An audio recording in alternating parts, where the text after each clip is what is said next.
The heat was the first thing that stole 7-year-old Olido's breath. It wasn't the gentle warmth of the afternoon sun over the village of Umuokwago, it was a hungry, roaring beast that turned the air into a shimmering wall of gold and orange. She stood barefoot on the red dust of the compound, her small toes curling into the dirt as she watched her mother's provision shop, the small wooden structure with the hand-painted sign that smelled of laundry soap, dried fish, and hope, disappear into a cyclone of flames. The sound was like 1,000 dry branches snapping at once. My life. My sweat. Everything is gone, her mother, Nneka, shrieked. She was on her knees, her wrapper dragging in the soot, her hands clawing at the earth as if she could dig a hole deep enough to hide from the disaster. Neighbors had formed a frantic line, passing plastic buckets of water from the well, but the water hissed and vanished into steam before it even touched the wood. The shop was a skeleton of glowing ribs, and the village air was thick with the suffocating scent of burning plastic and charred dreams. The fire crackled violently, sending sparks into the sky like dying stars. Olido's heart hammered against her ribs, a frantic rhythm that matched the flickering light. Her eyes scanned the chaos, searching for the one person who could make the world stop shaking. She looked for her father, Motsi Okafor. She expected to see him leading the charge, his strong arms swinging a heavy basin, his voice commanding the fight against the fire. But when she spotted him, he wasn't near the fire. He was standing at the far edge of the compound, near the path that led away from the village. He wasn't holding a bucket. He wasn't holding his wife. Instead, he was clutching a black plastic bag filled with his belongings, his Sunday shoes and the hidden cash box. His eyes were fixed on the horizon. He didn't look at the burning shop.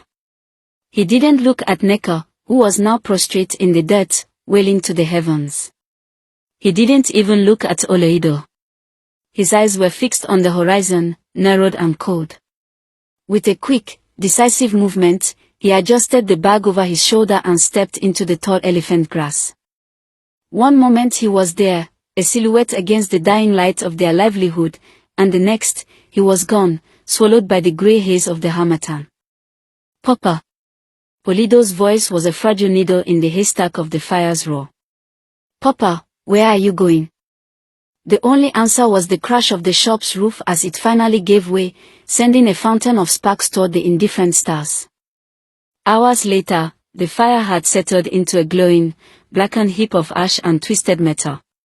The neighbors had returned to their homes, leaving a heavy, suffocating silence in the compound. She reached out and pulled Olido toward her, gripping her shoulders tightly as if she could hold the world from falling apart. Listen to me, Ola, she whispered, her voice dry and heavy. Take a good look at that ash. That is what happens when money stops speaking. Olido said nothing. She simply watched the ashes swirl around her feet as something cold and permanent formed inside her chest. Scene, Olido sits in her apartment, staring at the Sterling Apex logo on her phone, planning her test. Olido transfers money to test Ricardo's character, tension builds. Morning dawns, Olido waits to see Ricardo's reaction to the declined card. Scene, Ricardo discovers the declined card and his face shows frustration and suspicion. Ricardo calls his associate, trying to mask anger, planning retaliation. Olido monitors Ricardo's reaction discreetly from her car outside the building. Ricardo storms out of his office angrily, employees look shocked. Olido's phone buzzes, confirmation that Ricardo attempted to use the card. Olido plans her next move, a calm, determined expression as she thinks strategically. Olido's subtle victorious smile as she watches Ricardo struggle from a distance, full circle closure. Olido felt the air thicken as the waiter approached with the POS machine. The POS terminal beeped once. Declined. Silence fell, so thick it pressed against the walls. Ricardo's eyes flickered toward her, searching, calculating. Ricardo's fingers tightened around the card. The laughter of his friends faltered, replaced by the sound of their own surprise. The illusion of control that he had maintained for months crumbled in a single, elegant stroke. Oloido did not speak. Finally, Ricardo leaned back, his smile a brittle shell. He tried to laugh, but it cracked, exposing a man who had underestimated the very person. Ricardo finally pushed his chair back and stood, the gold card still in hand but powerless now. His friends murmured excuses, laughter dying before it could escape. The waiter stood frozen, unsure whether to retreat or remain, the machine still in his hand like evidence of a crime.